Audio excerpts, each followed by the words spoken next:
প্রিয় শিক্ষার্থী বন্ধুরা, আশা রাখি সবাই ভালো আছো।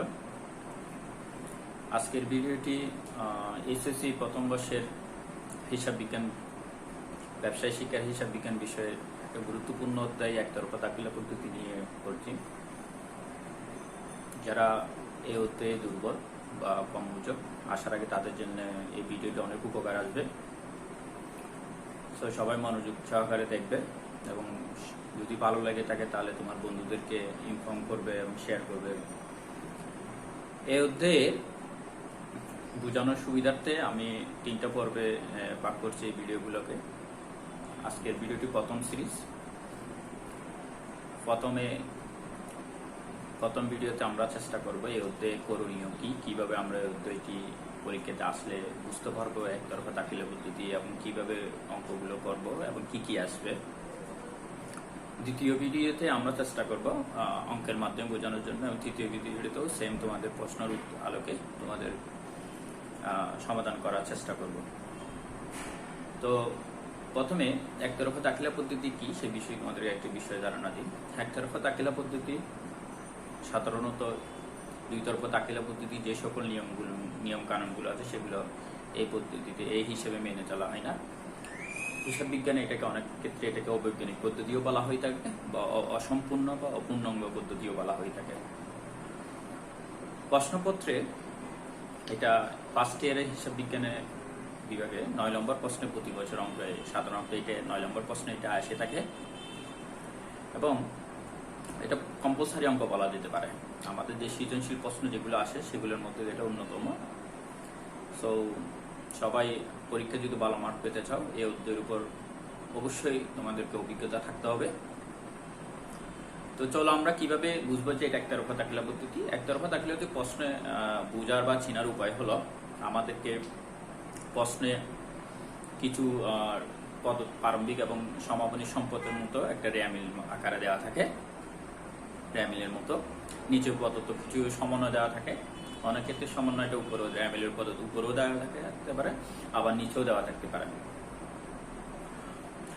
আর এবং কিছু করণীয় দেওয়া থাকবে। সো বিগত প্রশ্ন আমরা অ্যানালাইসিস করে দেখতে পাচ্ছি এখান থেকে করণীয় আকারে যেগুলো প্রশ্নতে করতে বলা হয় আমরা এই অধ্যায়তে আমরা জানতে পারবো এই একতরফা দাখিলা পদ্ধতি করার মাধ্যমে। এখানে 3টা বিষয় তোমাদেরকে করতে বলা হতে পারে। যেমন ধরো এখানে লিখলাম প্রারম্ভিক ও সমাপনী মূলধন নির্ণয় করতে বলা হতে পারে। অনেক ক্ষেত্রে আবার দুইটাই একসাথে করতে বলা হয়। আবার অনেক সময় হয়তো প্রারম্ভিক মূলধন নির্ণয় করতে বলতে পারে, আবার অনেক সময় সমাপনী মূলধন নির্ণয় করতে পারে। সেটা প্রশ্নের উপর অন্য, কিন্তু তোমাকে ধারণা প্রথমে দুইটার উপর ধারণা রাখতে হবে। যদি পরীক্ষা সৃজনশীল প্রশ্ন যদি তুমি আনসার করতে চাও প্রথমে তোমাকে দুইটা বিষয়ের উপর ধারণা রাখতে হবে। তো সেই জন্য আমি প্রথমে তোমাদেরকে করণীয় আকারে লিখলাম প্রারম্ভিক ও সমাপনী মূলধন নির্ণয়। 2 নম্বরে করতে বলা হয়ে থাকে লাভ লোকসান বিবরণী।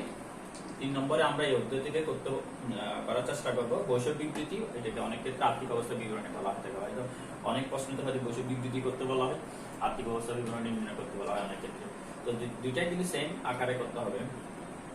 তো একটা বিষয় এখানে মজার বিষয় হলো এখানে এই যে 3টা অঙ্ক যে আমরা এই অধ্যায় থেকে করব, এই 3টা অধ্যায় থেকে যে কোনো 2টির উপর পরীক্ষাতে 8 মার্কের প্রশ্ন আসবে।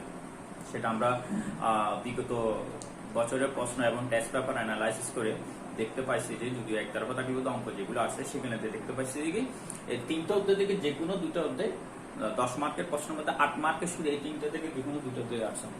হয়তো তোমরা স্ক্রিনের মধ্যে দুইটা আমি প্রশ্ন তোমাদের বোঝানোর সুবিধার্থে 2টা প্রশ্ন আমি স্ক্রিনে দেখাচ্ছি। হয়তো তোমরা দেখতে পাচ্ছ এখানে খ এবং গ এই 2টা প্রশ্নের মধ্যে এই 3টা থেকে 2টাতে অঙ্ক আসছে দেখো তোমরা।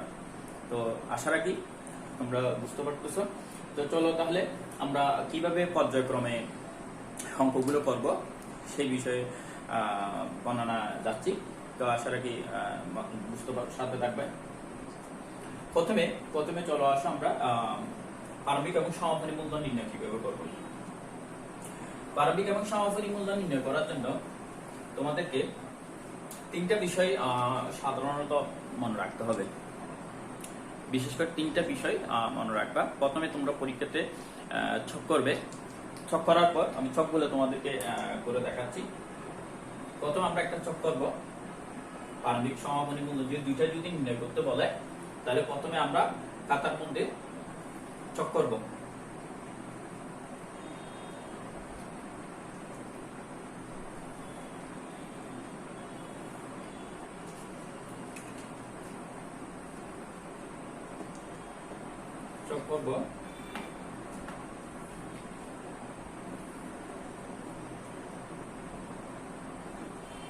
চক করব এখানে এক পাশে লিখবো দায়সমূহ, আমরা এখানে লিখবো দায়সমূহ, এখানে প্রারম্ভিক তারিখ দিয়ে আমরা লিখি 1/1/19 লিখলাম আমি এখানে 31/12/2019, এটা হলো সমাপনী। সেম ভাবে এখানে এই পাশে লিখবো সম্পত্তি সমূহ, এখানেও সেম প্রারম্ভিক দুইটা পাশ থাকবে 1/1/2019 প্রারম্ভিক, এটাকে তুমি প্রারম্ভিক ট্যাগ লিখে দিতে পারো। আর যদি প্রশ্ন যদি তোমাদের যদি এভাবে করে যদি তারিখ দেওয়া থাকে, তারিখ লিখতে হবে। প্রশ্নে যদি তারিখ দেওয়া থাকে, তারিখ আকারে প্রারম্ভিক এবং সমাপনী লিখবে।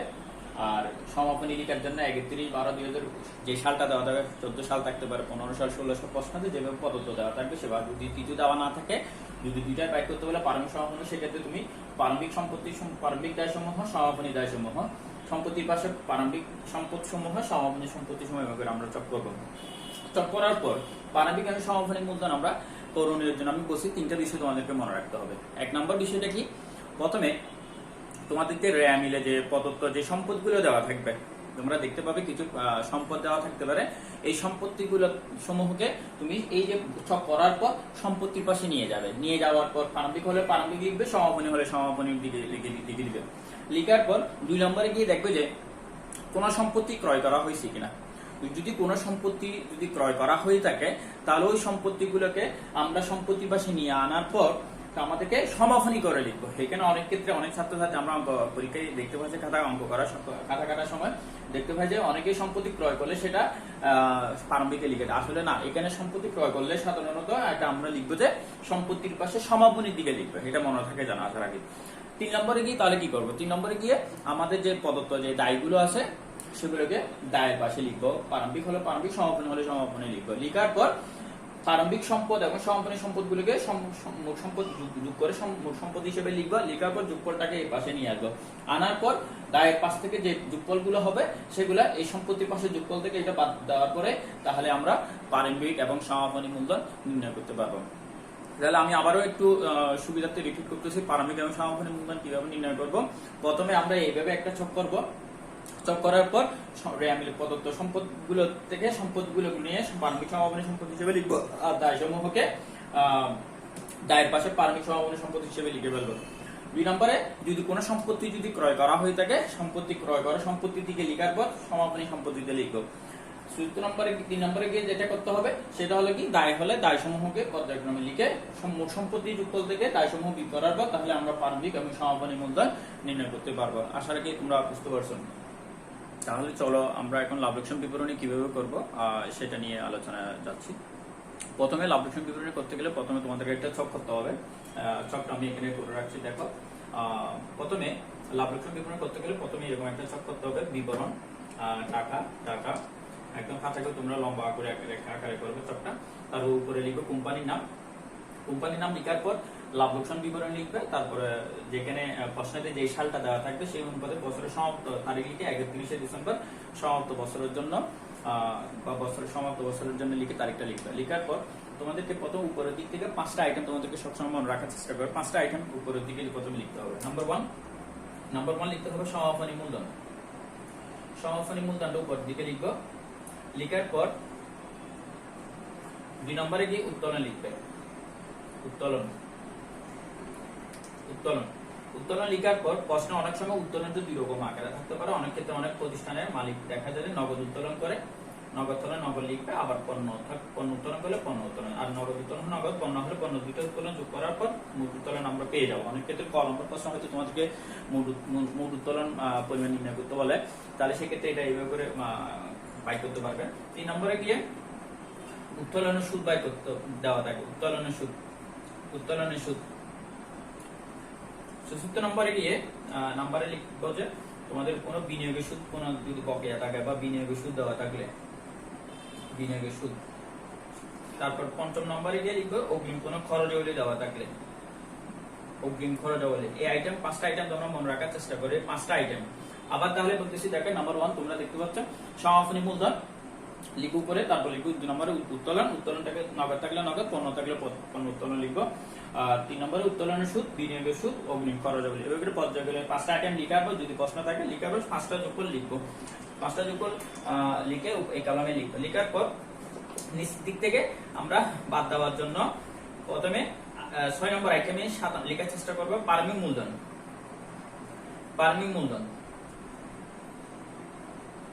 পারমিং মূলধন অনেক করতে বাইর করতে বললে বাইর করবো, না থাকলে অনেক কিছু প্রশ্ন দেওয়া থাকে, পারমিং মূলধন দেওয়া থাকে। নাম্বার 7 নম্বর হলো অতিরিক্ত মূলধন। অতিরিক্ত মূলধন, অতিরিক্ত মূলধন এই 6 এবং 7 যোগফল করব। আর অনেক ক্ষেত্রে কোনো যদি সমন্বয় যদি দেওয়া থাকে, সমন্বয়ের মধ্যে দেখা যাচ্ছে বকেয়া থাকে, খরচাবলী কোনো বকেয়া থাকতে পারে, মূলধনের সুদ থাকতে পারে, এরকম অপচয় থাকতে পারে, এগুলো থাকলে এই পাশে লিখবো। যদি থাকে লিখবো, তাহলে 1 থেকে 5 যোগফল করে আমরা আগে এখানে লিখে ফেলবো। দ্বিতীয়ত 6 এবং 7 যোগফল করার পর এই যোগফল থেকে এটা বাদ দেওয়ার পরে তাহলে আমরা নির্লাভ বা নিষ্কৃতি আমরা পেয়ে যাব। তাহলে শিক্ষার্থী বন্ধু, চলো এবার আমরা আর্থিক অবস্থা বিবরণী নির্ণয় কিভাবে করবো এবং চকসহ আমরা দেখানোর চেষ্টা করব। প্রথমে তোমরা খাতার মধ্যে আর্থিক অবস্থা বিবরণীর জন্য এরকম একটা চক করবে। আর্থিক অবস্থা বিবরণী চক করার জন্য প্রথমে টাকার বিবরণ লিখবে, এখানে লিখবে বিবরণ, এরপর লিখবে টাকা, এখানে টাকা, এরপরে উপরের দিক থেকে লিখবে চলতি সম্পত্তি সমূহ, চলতি সম্পদ, চলতি সম্পদ লিখবে। লিখার পর নিচে কিছু সামান্য লিখতে পারার মতো লিখে স্থায়ী সম্পদ, স্থায়ী সম্পদ লিখবে। স্থায়ী সম্পদ লিখার পর এরপর লিখবে চলতি দায়,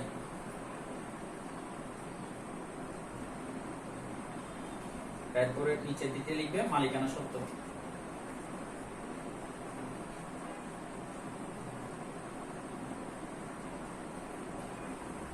তোমরা এভাবে চক করে ফেলবে। চক করার পর প্রথমে সমন্বয় থেকে আমরা যে আর্থিক অবস্থা বিবরণ নির্ণয় করতে বললে চক করার পর চলতি সম্পদ লিখবে প্রথমে, তারপর স্থায়ী সম্পদ লিখবে। চলতি সম্পদ স্থায়ী সম্পদ যোগফল করার পর আমরা মোট সম্পদ পাবো। তারপরে চলতি দায় লিখার পর মালিকানা সত্ত্ব লিখবে। চলতি দায় এবং মালিকানা সত্ত্ব যোগফল মোট সম্পত্তির মতো যোগফল উভয় পাশে মিলে যায়। যদি উভয় পাশে মিলে যায় তাহলে আমরা বুঝতে পারবো আমাদের আর্থিক অবস্থা বিবরণী এটা সঠিক হতে না মিলে তাহলে কোথাও না কোথাও তোমাদের গড় মিলে বুঝতে পারবো। এখন সম্পত্তিগুলো কিভাবে, কোন সম্পত্তিগুলো লিখবো? আমরা তো মূলধন, সমাপনী মূলধন এবং পারমিং মূলধন নির্ণয় করার ক্ষেত্রে কিছু সম্পত্তি এবং সম্পদ এবং দায় পেয়েছি, তাহলে আমরা এখানে কোন সম্পত্তিগুলো লিখবো? বিশেষ করে তোমরা মনে রাখবে পারমিং এবং সমাপনী মূলধন নিশ্চয়ই সমাপনী সম্পত্তির পাশে যে সম্পত্তিগুলো লিখছিলে সেই সম্পত্তিগুলো থেকে যদি চলতি সম্পদ থেকে থাকে, চলতি সম্পত্তি হলে চলতি সম্পত্তি লিখবে। চলতি সম্পত্তি বিশেষ করে আমরা সাধারণত দেখতে পাই প্রশ্নতে হাতে নগদ, ব্যাংক জমা, দেনাদার, প্রাপ্য বিল, অগ্রিম কোনো খরচাবলী এগুলো যদি থাকে তাহলে আমরা সাধারণত এগুলো চলতি সম্পত্তির পাশে লিখবো। স্থায়ী সম্পত্তি হিসেবে আমরা সাধারণত যেগুলোকে জানি সেগুলো বিশেষ করে তোমরা জানো আসবাবপত্র দেওয়া থাকতে পারে, কলকব্জা দেওয়া থাকতে পারে, যন্ত্রপাতি, অভিসরঞ্জাম, কম্পিউটার, গাড়ি, মোটর গাড়ি, ব্যান, এই ধরনের আইটেমগুলো সাধারণত স্থায়ী সম্পদ হিসেবে এই সপ্তাহ আমরা বুঝতে পারবো। তাহলে এই স্থায়ী সম্পদ হিসেবে এগুলো লিখবো। যদি অপচয় থাকে অপচয়ের জন্য দাগ দিয়ে রাখবো কাজ করার জন্য। তারপরে চলতি দায়, চলতি দায় বিশেষ করে সমাপনী মূল্য নির্ণয় করার সময়, পারমিং মূল্য নির্ণয় করার সময় কিছু দায়ের পাশে দায় ছিল, সেখানে বিশেষ করে তোমরা পদেয় বিল, ব্যাংক জমাতিরিক্ত, তারপর হচ্ছে তোমার পাওনাদার, হ্যাঁ, এই ধরনের বকেয়া কোনো খরচাবলী যদি দেওয়া থাকে সেখানে চলতি দায় হিসেবে লিখবে। তারপর মালিকানা সত্ত্ব, মালিকানা সত্ত্ব তোমরা জানো কিভাবে নির্ণয় করতে হয়। প্রথমে লিখবো মূলধন, লিখবো মূলধনের পরে আমরা অতিরিক্ত কোনো মূলধন থাকলে অতিরিক্ত মূলধনটা যোগ করবো মূলধনের সাথে। এরপরে মূলধনের সুদ নির্ণয় করতে বলে মূলধনের সুদটা অতিরিক্ত মূলধনের সুদ যোগ করবো। তারপরে আমরা যে নিট লাভটা পাবো, যদি আর লাভ লোকসান বিবরণী করার পর দুইটা রেজাল্ট হয়, দুইটা থেকে যে কোনো একটা রেজাল্ট পাওয়া যায়, হয় নির্লাভ হলে নির্লাভ হলে যোগ করবো। আর যদি নিষ্কৃতি পাই সেক্ষেত্রে সেটা আমরা বিল করে দেখাবো।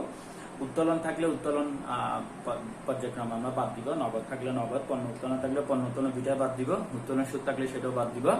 দেন অবশেষে আমরা নিষ্কৃতি যদি থাকে সেটা বাদ দিয়ে দেবো। বাদ দেওয়ার পরে আমরা মালিকানা সত্ত্ব পেয়ে যাবো। তাহলে চলতি সম্পদ, স্থায়ী সম্পদ যোগফল করে আমরা পাবো যে মোট সম্পদ। এখানে এই দুইটা যোগফল করার পর আমরা পাবো যে এখানে মোট সম্পদ পাবো এখানে। চলতি সম্পদ এখানে যেগুলো পাবো সেখানে এখানে লিখে দিব, মোট সম্পদ যোগফল করে স্থায়ী সম্পদগুলো লেখার পর এখানে মোট সম্পদ আমরা পেয়ে যাবো, মিলে যাবে। এখানে মিলকরণ ক্লোজ করে দিবে, ক্লোজ করার পর চলতি দায়সমূহ যোগফলে এখানে লিখবে, আর মালিকানা সত্ত্ব যেটা একটু আগে বললাম সেটা যোগফল করার পর এখানে লেখার পর চলতি দায় এবং মালিকানা সত্ত্ব মিলাই তোমাদের অঙ্ক শেষ করতে হবে। আশা রাখি তোমরা বুঝতে পারছো।